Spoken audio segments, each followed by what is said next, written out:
We're back, baby. Every day, we're here to bring you the alpha.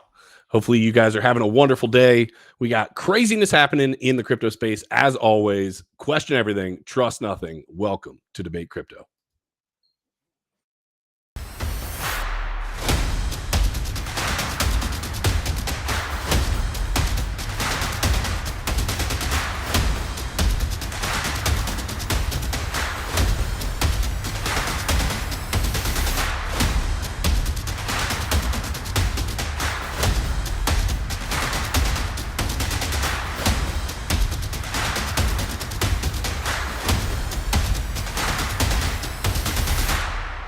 It's your boys, Keeper and Crusader, and it's a Tuesday. We don't even have a name for the Tuesday show like we have for the other ones, but we're here. We're back. Crusader, tell the people the good news. We're streaming how often now? Good news. I still am unemployed and will continue to stream until I am. We are back every day. We're excited about it. Listen, we want to ride this bull run all the way on in, and we want you guys to be a part of it. So we're going to try to continue to bring you the alpha here first. So thank you guys for being here. If it's your first time here, make sure that you turn on that bell notification. Make sure you smash the like. And if it's your 1000th time here, do the same thing. Make sure to do that. Crusader, what's on the podium today, bruh? What do we got? We got a lot of things going on. We've got some analysis about the Bitcoin market, what's happening with Bitcoin. We've got Metamask adding a new feature that will be very important for on-ramping and off-ramping. We've got the Bitcoin halving event, and its effect on the market could be greater than ever seen before. We've got some news about the Binance CEO and his predictions. All right. We've got Uniswap surpassing Coinbase on volume. We've also got some, the thumbnail, if you guys saw it, is Binance collapse. So we've got some big news on what's happening with Binance that you must stick to later in the show to hear. So definitely don't miss it. We also have XRP back in the courts, right? Those people just can't, every time you think they're out, they pull them back in, baby. And That's right. they're going to be fighting in courts one more time. But now it's in Europe, not in the US. That's right. Back in court again, Ripple Labs. We'll get into all of that and more. So make sure, like I said, to smash that like. Let me jump into the chat real quick. Hey, we've got our boy Alan Colley as the first that I see in the chat. Alan, long time no see, brother. Glad that you are here. Dustin Harmon saying, heck yeah, good info on the streams. Thank you, brother. Patriot Caveman, the t-shirt winner himself, is back. And Spoon Fed Babies. That is a name that I am not familiar with. Spoon Fed Babies. Welcome. He says hola. So I'm going to guess that he's coming over from Sin City Crypto. Just so everybody knows, I will be on Sin City Crypto on Tuesday of next week. So be looking for that. I'm going to cause some chaos over in the studio at Sin City Crypto. I'll be there live. We got some stuff going on in Vegas. All right, cool. Let's check out the markets. Let's see what's going on there. As we always do, first and foremost, the crypto markets, 1.04 trillion with a T dollars. That's down 0.16%. You guys are probably getting bored recently because I'm scanning through the top 10 and we keep telling you almost the same thing. Bitcoin, pretty flat. 25,883 down 0.25%. Crusader missed his opportunity for a short earlier. Could have made some money. Just wanted to rub that in just a little bit. Ethereum's at 1629 down about 0.5%. And then rolling through the top 10, we've got a few green. BNB up 0.65%. XRP, like we're going to talk about today, 50 cents, not $50, 50 cents. And then rounding out the top 10, we have Solana, which we're going to talk about today as well, down a little bit. And then Tron up just a hair. Okay, so Crusader, are you looking to rock out any TA today, or we want to dive right into the article? Got a little special. Got some Bitcoin TA and some ETH TA as well. I like it. Let me show you here real quick the Bitcoin stuff, right? Very high macro level. The ETH is actually a potential trade that I'm looking to get into. So it's actually a lot short term. So here you guys can always see, right? I'm still keeping an eye on this macro trend here. We fell out of this regression trend, right? We have a as you guys can see here, a massive head and shoulders, right? One shoulder, the head, the next shoulder, and then we broke out, right? But assuming that is invalidated, which it can happen, right? We're still waiting for this support to hold here. This value area low for the entire year is holding us up. We can't get past the point of control here, which is 26,000, give or take, right? So we got to keep watching this. If we lose this value area low and we drop, buckle up, right? That's right. Buckle up like the Delta flight. I don't know if you heard about the Delta flight the other day where like 7 or 8 people were hospitalized Yes, I from. Did you hear about that? Yes, I And did. then on another Delta flight, not to cut off your TA because this has nothing to do with it. Another Delta flight had to cancel the flight and return because someone had diarrhea. And it sounds like I'm going to assume Clogged? that they didn't make it to the bathroom. Oh my Lord. So I wouldn't want to be sitting next to that individual or basically to probably be on that flight at all. But That's terrible. I do have a question for your TA real quick, Crusader. Go ahead. Do we have still higher lows? Like going from the bottom, if you pull that back up, do we have, can you draw a line for me from the bottom of, let me see, pull it back up. Boom. Here it is. Okay. From the bottom over, yeah, right where you just were scrolling right down. So we got this right there. low. Are we still higher lows? We got this low. We got this low. What I'm wondering is, does that low there? Like right there. We're like right there. A little bit. Still a little bit higher low. Okay. If we break below this and we lose this support, buckle up. It's gonna get ugly. Yeah. But let me show you my ETH chart. Let me show you what I was talking about over here. Let me share my screen. Patriot Caveman said, more reason that Delta is shit. Only American, baby. We only fly American. So over here, this is on the 15-minute, right, for ETH. This is a possible trade that I'm looking to get into. Is it going to play out? I don't know. But we have something very similar. As you guys could see here in the Bitcoin chart, we had also a slanted head and shoulder, right? So we have a shoulder here, we have the head here, we have another shoulder forming here, and we got this trend line that's been holding up all day, right? So if this trend line comes down to get retested and breaks, and we break below that 1634, short, baby. Yeah, I'm looking to short that bad boy, right? Because we are, it was been in this regression trend all day, this downward regression trend until it broke out. Bitcoin is still in its regression trend, but Ethereum was able to break out of its regression trend, and we have this little upward trend here. If we break below this with this head and shoulders, I am going to be shorting this bad boy. Hopefully, I can short that to the value area low over here, 1623, and if it keeps going from there, then I'm going to be looking for this previous day low, which is 1614. So that's going to be my trade for ETH if I get that possible confirmation. You're going short term. That's a crypto face move there. Well, actually, he likes to do like a one. I've seen him trading on like a 1 minute chart. Shout out to Crypto Face. He was on the show yesterday, always keeping us on our toes. Yeah, he likes to trade those really short time frames. So 15 minutes might actually be a more of a long term trade for him. Okay, so yeah, let's take a look. Actually, let's start off with an article that was written about TA because this 25K number is really important.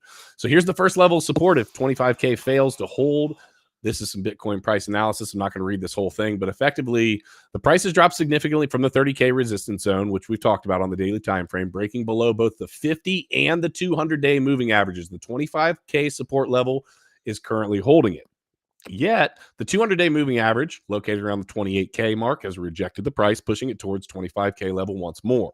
Moreover, the 50-day moving average is trending towards the 200-day one, and a bearish crossover seems highly probable. Considering all the facts stated, the price is likely to drop much further if the 25K level does not hold. And they're showing that right there. I wanted to see if they were going, I actually didn't look to see what number, if they had a number that they were looking for specifically. You know what?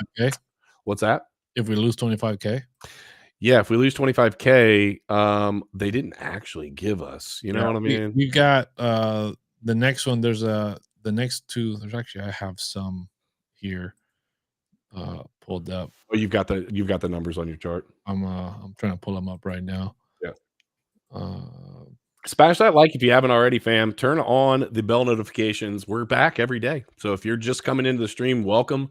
We're going to be streaming every single day, or at least one of us, but most likely both of us as much as humanly possible. Next week will be a little bit different because I'll be out in Vegas. I'll be on, Haciendo. Hey, listen, it's been a while, okay? It's been a while since we've been on low vacay. Okay? It's been 2 months. No, we were in Miami in June. We just hit September, bro. It's only been 60 days. It's only been 60 days, bro.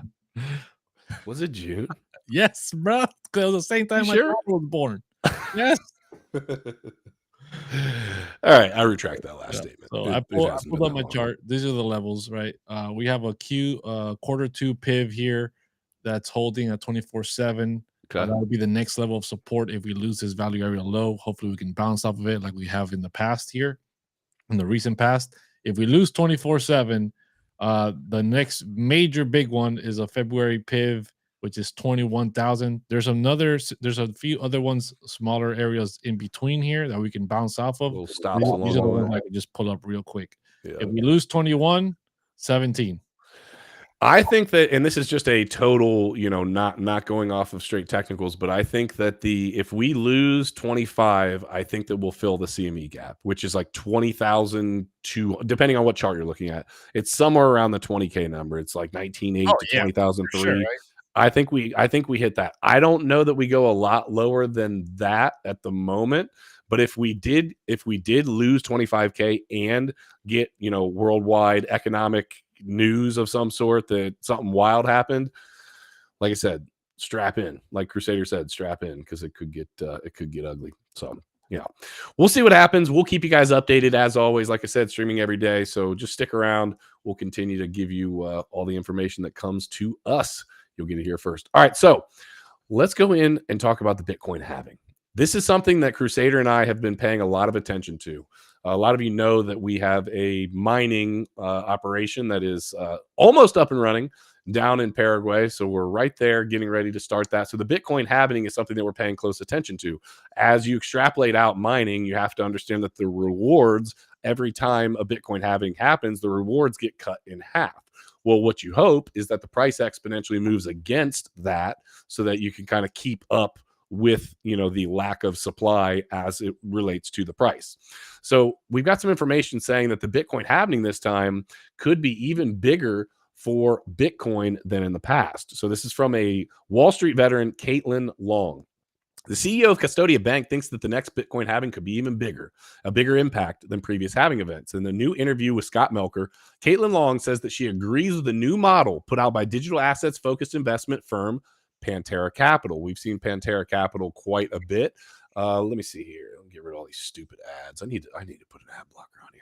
Pantera's model predicts Bitcoin will hit $147,843, but who's asking for them to be exact, in early August 2025, around 480 days after the next expected halving event, April 16th, 2024. Long agrees that the halving should greatly impact the top crypto asset. This is one of the most well-telegraphed fundamental events in finance.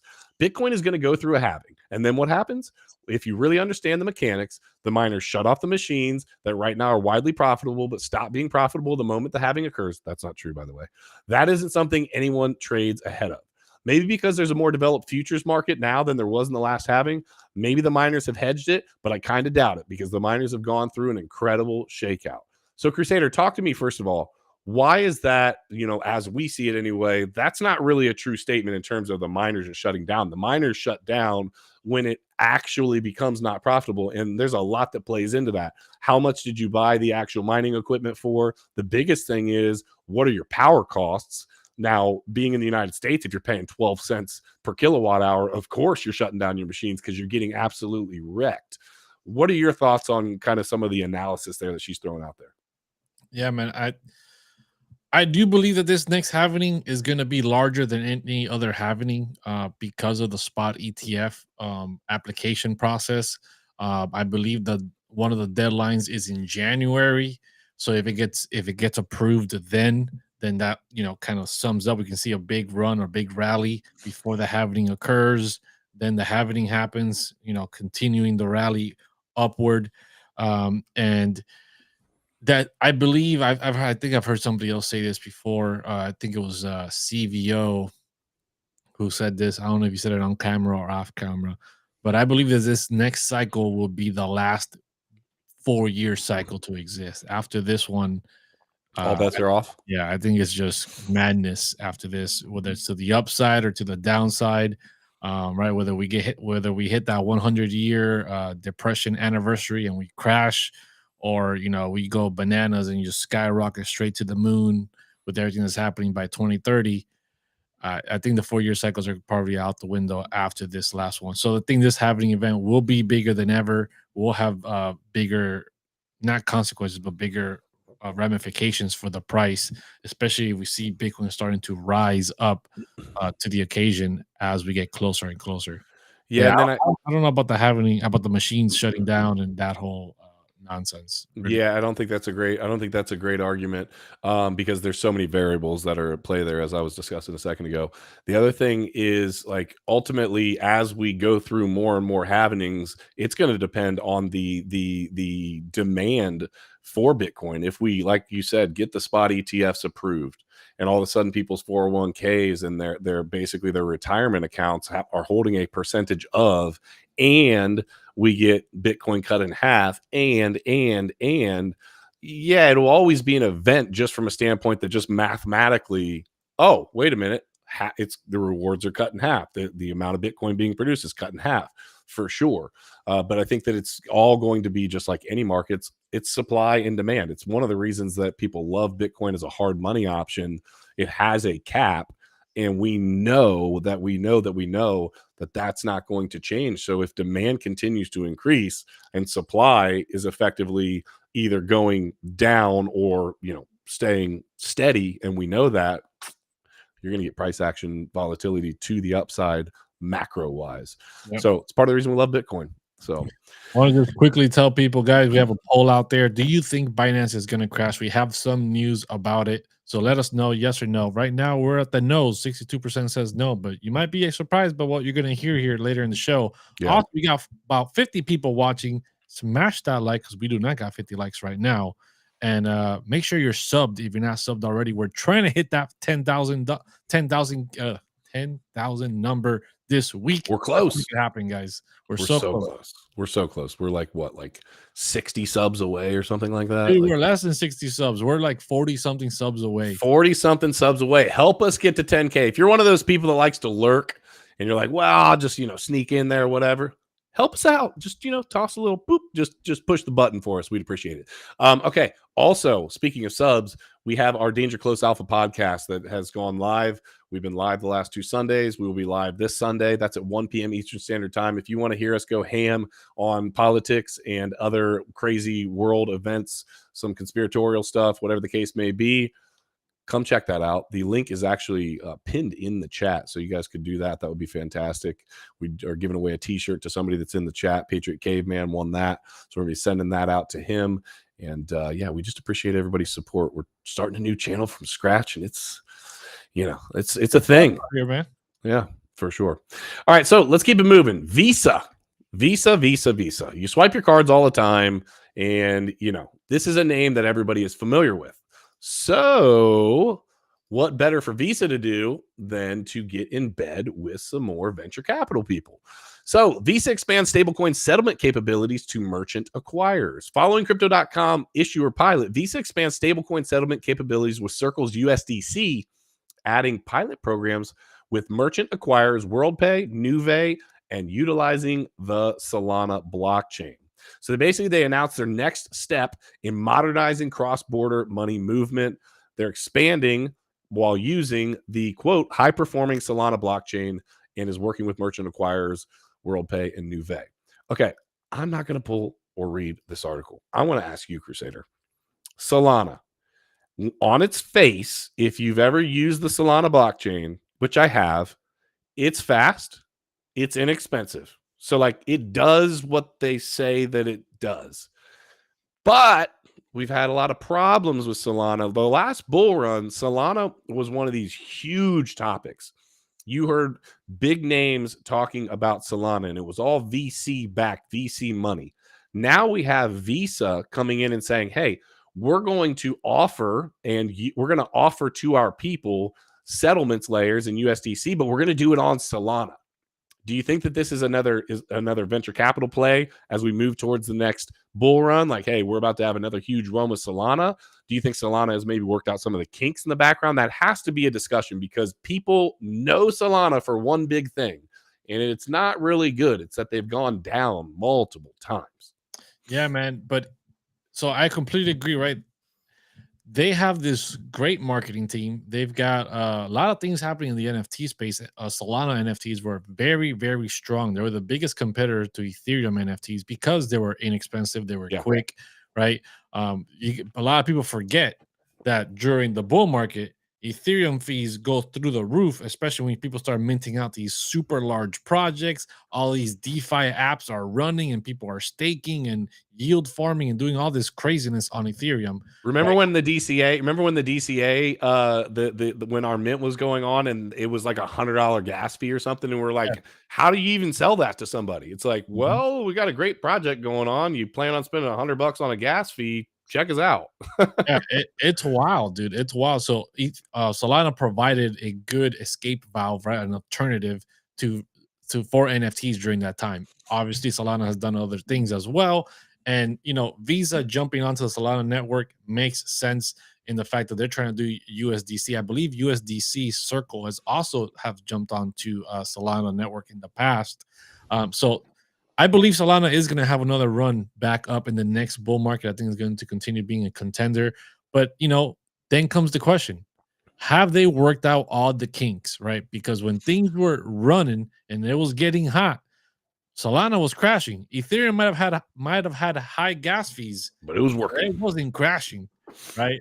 But Solana did. So hopefully it gets put to the test, and the developers are really working on it now in the bear market, so that when this next bull market happens, they don't continue to have these collapses and these crashes, and have to roll back the blockchain and do all this craziness, because that's just not really what should be happening on a decentralized blockchain. Yeah, they call the bear market, or you'll hear people refer to the bear market as a builder's market, and that's what's supposed to be happening. If on our side of things, we get bombarded with promote this, promote this, promote this, promote this. But I'll tell you, during the bear market, do we still get it? For sure, we do, all the time. But it is nothing. I mean, our emails just like a freaking machine gun going off with promote anything and everything. You want money, you want money, and it's like craziness. But you don't see that in the bear market. And the reason you don't see that is because the money is not flowing into these projects. So what do? Well, with their money, they conserve it, not spend it so much on promoting, or at least what they should be doing is building. And so we do hope that Solana does that. I think the competition is important in this space. As much as I love ETH, and as much as that is my biggest holding, and I want to see that absolutely succeed long term, the competition is not a bad thing. And I think there's more room for multiple different blockchains to succeed and have their own place within the ecosystem. I like what Crespo, a friend from over on TikTok, said the only reason why Visa partnered with Solana is because they have so much VC capital and TradFi connections. They already had their foot in the door with the bigwigs before they even launched. And that's what I was mentioning earlier. That's what I feel like too. I feel like it comes down to relationships. When we need to do something in the crypto space, big or small, you have to look at, okay, who do I know that's involved with whatever with whatever it is, whether it's mining or whether it's DeFi or whatever. And then you go to that person based on a relationship with the individual. So if Solana has all of this VC funding, and Visa, obviously one of the biggest companies in the world, heavily VC backed, it makes sense. It's a marriage made, in heaven. And I do agree with that completely. So we'll see what happens moving forward. Like I said, hopefully Solana is continuing to work out the kinks, because we want to see crypto as just mainstream, period. No matter what blockchain they're using, it's important that people see the value and validity that comes from blockchain, period, and stop. So smash that like if you haven't already. We've had 50 to 60 people in here. Hopefully everybody is doing well. You could be hanging out anywhere on a Tuesday, but you're chilling with us at Debate Crypto. And yes, you heard it right, Tuesday, because we're back to streaming every day. So we love you guys. We appreciate you for being here. All right, moving on. Let's talk about some Binance, brother. You've made a couple comments about it. Let's talk about some of it. Binance CEO makes bull run prediction as Uniswap volume surpasses Coinbase. I think this is interesting. I can never say just CZ. I'm gonna say CZ. I can never say his name right. CZ has an Changpeng Zhao. There we go. Has an optimistic outlook on DeFi following the court's recent ruling on an investor suit against the decentralized exchange Uniswap. Last week, Judge Catherine Polk of the Southern District of New York dismissed the case that sought to make Uniswap accountable for the financial losses of investors who allegedly traded, quote, scam tokens on the protocol. Said, I agree with the fact the Uniswap ruling was extremely positive. It also extremely reasonable and logical and clear, so that's very good. Developers writing code. Code is basically free speech, so I think the development is really good. As I said many times before, I think DeFi is the future. Uniswap, however, has historically lagged behind Coinbase in terms of trading volume, but that changed in Q1 of 2023, according to the crypto asset manager Bitwise. And as we scroll down to this chart, this shows, so Coinbase is in light green, Uniswap is kind of in this dark greenish blue. And if you see right here, Q1 2023, boom, past Coinbase. Q2 2023, boom, past Coinbase. So Crusader, talk to me about two things. One, why the heck does CZ care about this, for one? And for two, why do you feel like it's such a good thing for DeFi to be making a move against some of these traditional finance or CeFi projects like or companies like Coinbase? Yeah, I think it's two things are there, right? So the benefit of CZ pointing this out shows that, hey, all the FUD around the Binance exchange, look at Coinbase. Coinbase is getting surpassed by a DEX, right? So everyone is out here struggling right now in this bear market. It's not just Binance. And then the fact that a DEX has surpassed Coinbase, right, shows that there is a demand for decentralization, right? No KYC, right? The whole being your own bank, being able to do your own thing, not having to host your coins on these centralized exchanges. Get what you need to get done, get out, keep moving, and you don't need any middlemen in the way like Coinbase. So I believe decentralization will continue to move forward, bigger and better than ever. I know DeFi is taking a hit during the bear market, but so has everything else. Everything's taking a hit during the bear market. A lot of people are like, "Oh, DeFi's dead." Maybe currently it's in a coma, but it's gonna wake up, right? Yeah. And it's just part of being patient in the bear market. And with regulations, with centralized applications like Coinbase and so forth, adding more KYC, adding more restrictions, right? We're eventually probably going to see more restrictions on what type of altcoins, what type of yield products they can hold. People want higher yields. People want more DeFi. They're gonna search it out in these decentralized exchanges, and add liquidity to whatever tokens that centralized exchanges will not provide. So the demand should grow and will continue to grow, hopefully. Yeah, and I think one of the things, I think this court case was interesting, and it at least is worth noting, for them to attack Uniswap for selling, quote unquote, the scam tokens. No, the reality is we could spin up a token in 2.2 seconds and it could do absolutely nothing and toss it onto the platform. How would they ever be able to navigate the waters of knowing whether something is legit or not? Somebody could put a ton of time and money into making something look 1,000% legit, put it on the platform, lock liquidity, do all of these different things that would say, hey, this is a solid project, and they could still effectively, not a total rug if they have locked liquidity, but they could effectively still scam the heck out of people. And they're right. Uniswap is effectively a place where people can effectively take code, put tokens on there, trade tokens back and forth. I think it's important that we have options other than just these massive, massive institutions like Coinbase. And Coinbase is never going to put some of them come out, right, as they get bigger and bigger, but Coinbase is never going to put these new small little projects. The reality is, though, some of these new little small projects need a place to start, right? They've got to have somewhere to be able to get their foot in the door. And I think DeFi gives that ability for that also.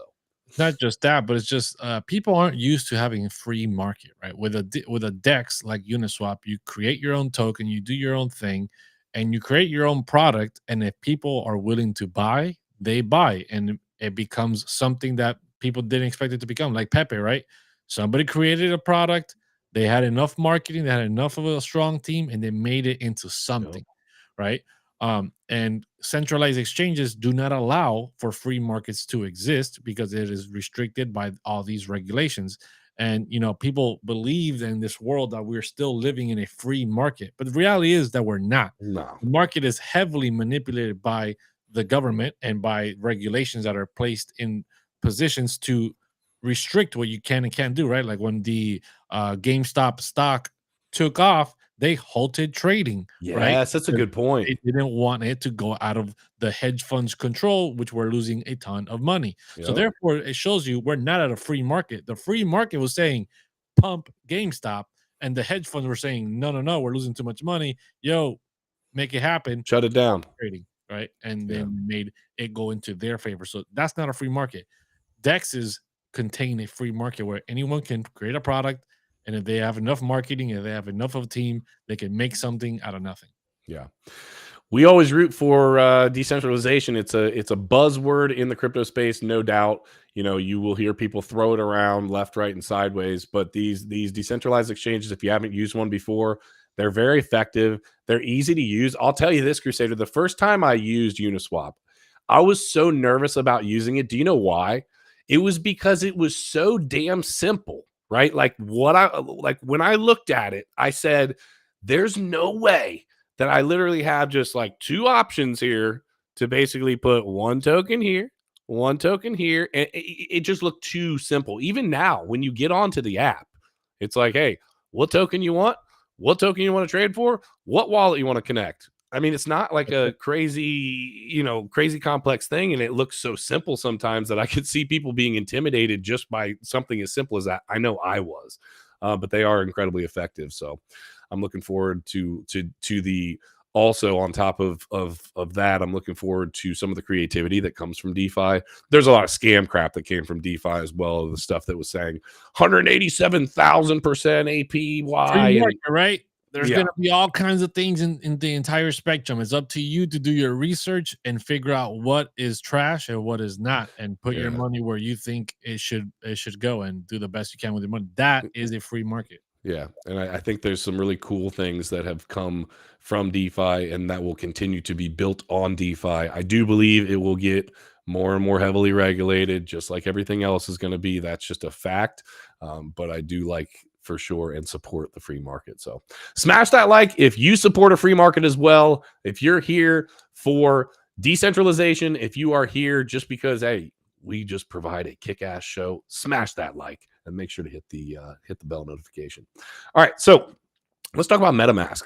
Metamask, talking about another arguably decentralized application that we like to use. We use it a lot. Okay, Metamask has got some stuff going I on wouldn't that call it decentralized. I know it's not. It was sold that way, or it was sold that way kind of originally to the people. But It was yes, sold that way before it sold its soul. But yeah, that's true. That's true. But let's talk about what you can do now on MetaMask. I think people will be interested in this. I think there's going to be benefits to this. I think there's going to be opportunities where maybe this doesn't make as much sense, but let's look at it. So MetaMask sell feature turns Ether into cash. The direct fiat off ramp is only available for users in the US, UK, and parts of Europe. Side note, usually when it says only available for users, the US is not on there. So, I mean, I got to say, I'm at least happy that we were, on the list. MetaMask Portfolio is rolling out a new feature that will act as a companion to the buy functionality launched earlier this year. Now, MetaMask wallet owners can cash out their Ether with the press of a button, converting their holdings into fiat currency. For now, US dollars, euros, and British pound sterlings are supported. Initially, only Ether on Ethereum mainnet could be cashed out, but MetaMask has plans to expand to other layer 2 networks and assets. Excuse me. MetaMask didn't elaborate on which layer 2s and tokens it plans to support next or what's the timetable. So how this is going to work. Actually, Crusader, I'll let you explain how is this going to work? What are they going to use? Do they have like another protocol that they're like, how is it going to get into my bank account? yeah, I'm not 100% on all the details, but what I do know that works right now is they currently can on-ramp fiat, right?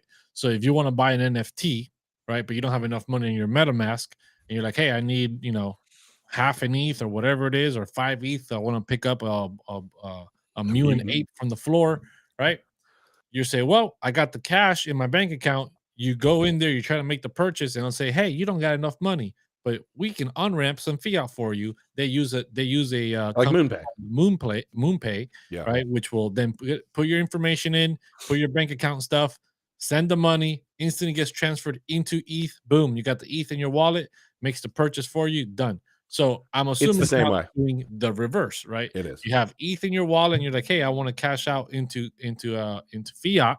Well, use MoonPay, same protocols, but in reverse, sending money from your wallet to your bank account, and just that's pretty much is going to work. And I'm sure Yep. they also work with a few other companies besides MoonPay. Yeah, there was MoonPay is the most popular one that I know of. yeah, I'll show it here. Let me pull it up real quick. What was the here it is right here.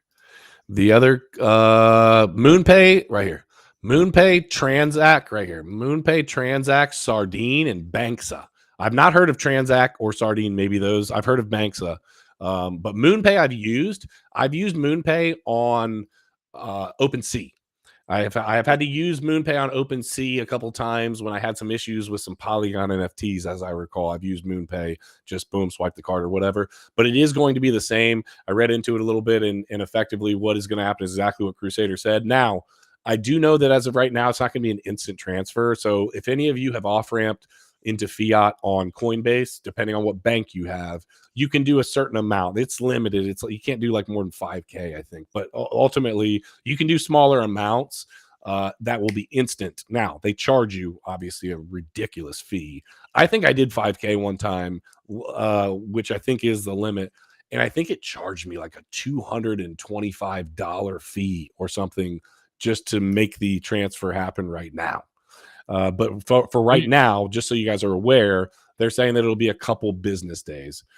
I can only imagine the kind of money that that Coinbase makes off of the fees that they have coming in. I mean, it's insanity. If you've ever played around on Coinbase and had to pay some transaction fees, you already know they are kind of crazy. So I'm hoping that while obviously all of these companies need to make money, maybe if it's going to take a day, 2 days, whatever, maybe those fees will be significantly less and you just kind of plan ahead a little bit. And unless you're in a bind, you can say, okay, well, if I need to off ramp here, I can. I'm going to have to wait 2 days, but the fees won't be astronomical like that. One can hope. Yeah, I mean, whenever you have to do anything with bank accounts, it's always going to take a couple of days. It's never going to be instantaneous. Chemo and Crypto in the house, want to throw this out there, says, all I hear, FUD, and more FUD to suppress the price, which means nothing but cheaper Satoshis for me and you, brother. We are on board with you. We are currently paying very close attention to that Bitcoin price and expecting it to go lower, and then probably lower. So we'll see how low it goes, but we are prepared, and I hope you guys are as well. All right, Ripple. XRP fam, listen, if you haven't hit the like yet, smash that like. No, Crusader? He can't help himself. Ripple has been in and out of court, or mostly in court, for a long time. Now, this time, they are suing somebody else. Let's take a look at it. This one's interesting. Ripple files lawsuit against UK money transfer service. Here's the details. Ripple Labs, the Singapore unit of Ripple Inc., filed a lawsuit against GCC Exchange, an entity behind a popular foreign exchange and money transfer app. Per the lawsuit, GCC Exchange allegedly failed to pay for the transfer of XRP liquidity made by the Singapore-based firm. The volume of the transfer in question is almost $14.9 million. So they allege that they failed to pay for invoices for over 40,000 transfer of XRP, quote, units that it successfully drew within the framework of a supply deal. As such, the platform for FX trading and money remittances broke the deal scored between the exchange and Ripple Labs. Ripple asked the defendant to pay both the sum of the invoices and quote, banks love this one too, ever-growing amount of late fees. All right, so they're going after a company that effectively, to make it really simple, they had a deal. And they said, we will use XRP to make these transfers. This is nothing more than a business deal that went sideways for some reason. Crusader, $14.9 million to Ripple Labs is a drop in the bucket, but it's still $14.9 million. Do you think, because I thought of this, Ripple's struggling. Well, XRP is struggling. I don't think Ripple Labs is struggling, but XRP has been struggling. Do you think that them being yet another court case might be, obviously they want their 14.9 milli, But do you think it could also be, hey, we got to keep our names in the news, my brother. The price is struggling. We got to stay in the news somehow. Could this be a play? I definitely believe it's more of a play to stay on the news, right? And since they already have the momentum of the SEC case here in the United States, because if you're going to be taking over the SWIFT system and you're going to be doing transactions in the numbers of billions of dollars every single day, you ain't worried about no 14 million, bro. You ain't worried about no 14 million. But I mean, 14 million over and over and over gets a little hefty. Not for them. They're going to be the new world reserve currency. What are you talking about? We're throwing 14 million, 15 million, 1.3 trillion left and right over here like it's nothing. So if they're going to take over the entire SWIFT system, I don't know what they're worried about. But I heard that now XRP has a side chain called XRP Plus. They're plus sizing their XRP now. Don't know what that's all about. They're trying to be more inclusive. Everybody, I don't know. They're trying to be more inclusive. This is for their plus size XRP holders, right? They've got to keep it. It's 2023. There's going to be plus size people that hold XRP as well. So we need to keep them included. We'd have to ask our buddy Zach Rector what's up with that. I actually have not heard that. Do you know anything about it or what it is? I don't know. Side chain? What is it? I heard Zach Rector talk about it. It was XRP Plus. It's a side chain. It's going to be a side chain. Crazy stuff with smart contracts and whatever. I don't know. I don't know what it's all about. I think that they're going to continue to listen. Ripple Labs is a massively profitable company to even be able to fight the SEC, spend the money that they've spent, all of the things that have happened with them over the years. They're continuing to still get partnerships. It makes me, I will be totally sincere here. As this drags out further and further. Now, I know we're not in a bull market, so take this with a grain of salt. But it makes me more and more and more nervous, which I think it's intended to. I think that's part of the play here. But it makes me more and more and more nervous that Crusader could possibly be right on the idea that this whole time has just been a test net to show that it works for CBDCs, and they don't give a crap about your little 50 cent XRP at this point. And they've basically sold you the dream that you will never actually live out.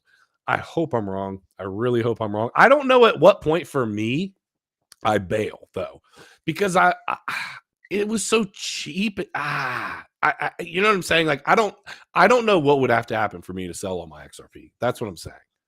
That's the thing, right? It's a slow rug, right? If it does turn out to be true, I don't think the XRP army will just give up on XRP because there's not going to be an official announcement like, "Hey, it's over."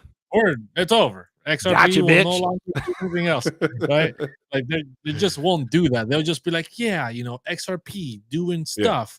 Yeah. Then you keep hearing more headlines about Ripple, CBDC, Ripple, CBDC, Ripple, CBDC, and it's like, where's XRP? Is anybody ever gonna use it? Yeah, we're working on it. And Ripple's banking, right? Just making money. But XRP army just there waiting. So that slow rug, man. It's not felt good. But I will say victory will be a sweet, sweet taste at some point. I just don't know at what point that's for different people. It's going to be a different taste, right? I've already told people I'm selling half my bags right below $5. I'm starting to think that the old all-time high is looking pretty appealing right now. We've been sticking around 50 cents even after winning this court case. Not gonna lie, but you ain't dollar cost averaging now, bro. It's about to blast off, dude. I'm telling you, I'm stacking up even more. I gotta be on the moon with everybody else. Yeah, it really. I know this is kind of tongue in cheek, but the reality is, it does make you question more and more and more as good things are happening and not seeing movement. But the reality is, just to kind of ground everything, I'm not saying I'm selling my XRP bags. What I'm trying to say is that the rest of the markets aren't doing anything either. And I don't think I don't think XRP has the ability to just blast off without the rest of the market. It doesn't make sense. Bitcoin needs to go. ETH needs to go. The XRP army believes. I never thought that was going to happen. I did think we would get a bigger move out of the court case. I did for sure. I thought we'd hit $1.50. One of the many letdowns that the XRP army has faced. But I don't know. We'll see. So stick around. We'll continue to pay attention. Obviously, Ripple XRP always in the news, always an important piece that people want to know about. It's an ever growing. It's either an ever growing scheme that we've all been sucked into, or that a lot of us, besides Crusader, because he's never made a financial bad decision in his life. That's right, baby. But a lot of us have been maybe sucked into, or I'm going to be loaning Crusader money as I'm sipping Mai Tais on the beach, as I've talked about before. You know what I'm saying? I'll give you a good interest rate on it, Crusader. I was talking about just giving it to you before. You've hammered me so hard on XRP over time. I think I'm just going to give you a solid interest rate on the money. I would never take that dirty money. Crypto fam, we love you guys. We hope everybody has had a wonderful Tuesday. It's good to be back. Again, we are live every single day. If you haven't smashed the like, do that. Turn on the bell notification. Look in the pinned chat, top of the chat. Guys, we are going live every single Sunday as well for Danger Close Alpha. So if you like our political views, or you hate our political views and you want to come over and troll us, I don't care which way, which way you swing, come on over, hang out with us. We actually had somebody in the chat from Sunday that I specifically remember telling us, I'm totally on the other side of the aisle, but you guys have me like looking at this from a different point of view.